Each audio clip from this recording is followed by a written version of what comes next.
The nursery rhyme has been sung for centuries. Jack and Jill went up the hill to fetch a pail of water.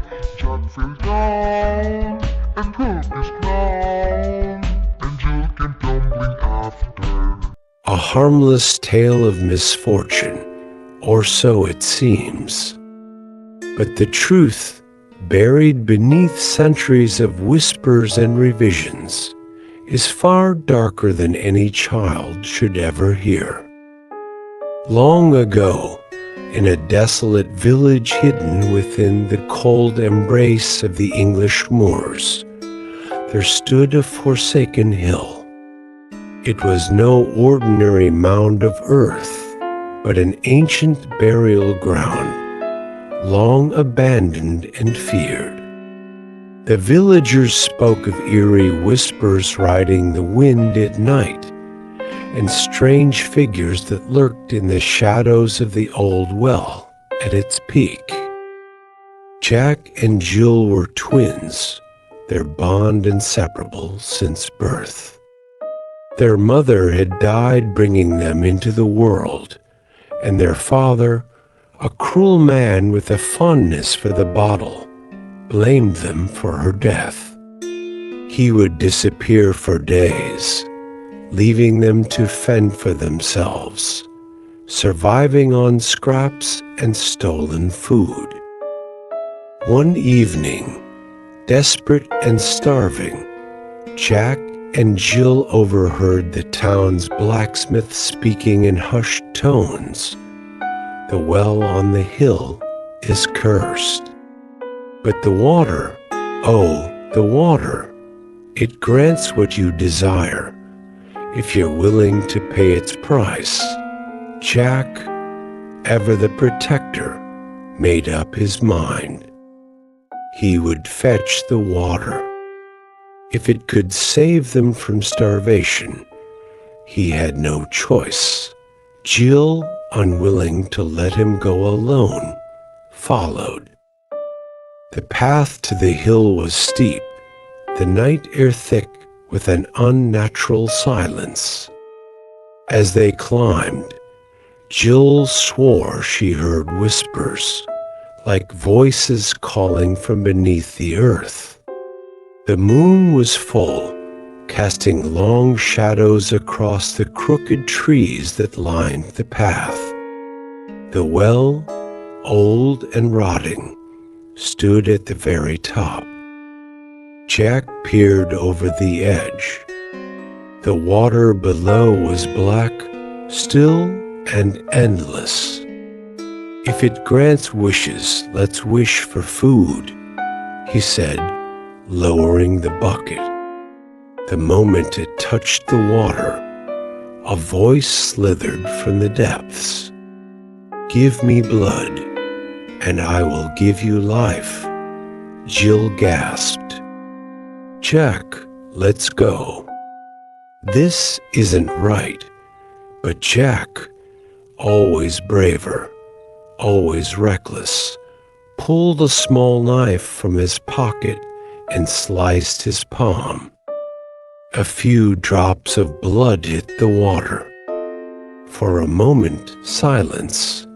Then the bucket grew heavy. Jack and Jill hoisted it together, spilling its contents onto the ground.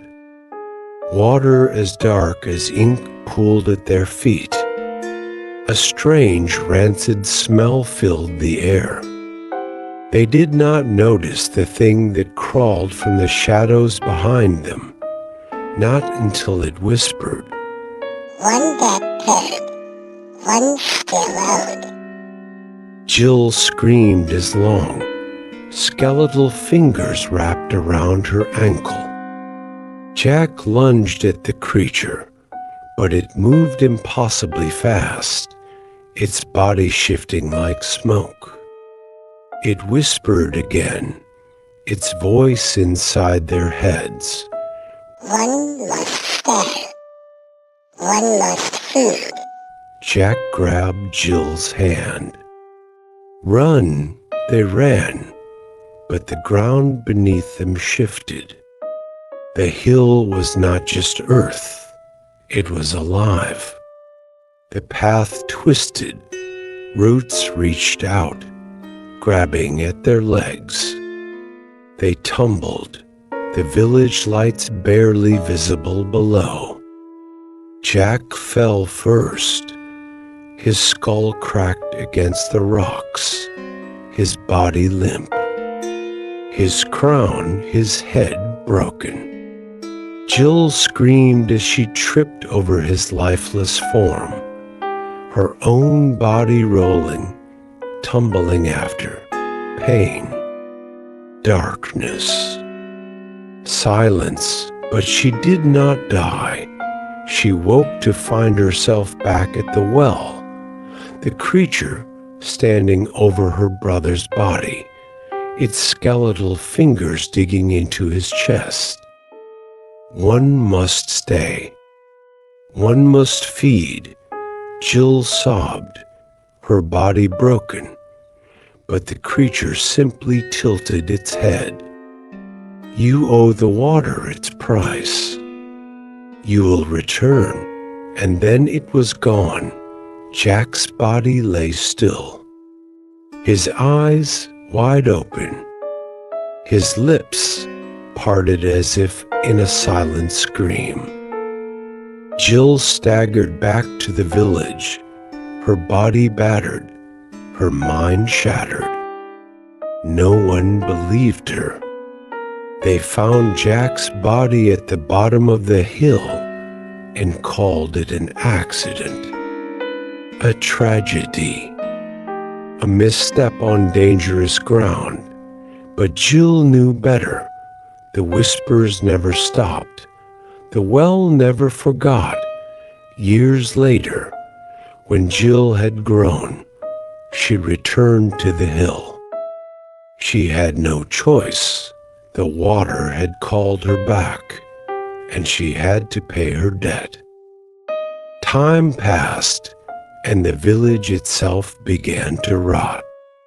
Crops failed, cattle perished, and people vanished without a trace. The elders knew, but never spoke of it. The curse of the well. One by one, the children disappeared. Always at night.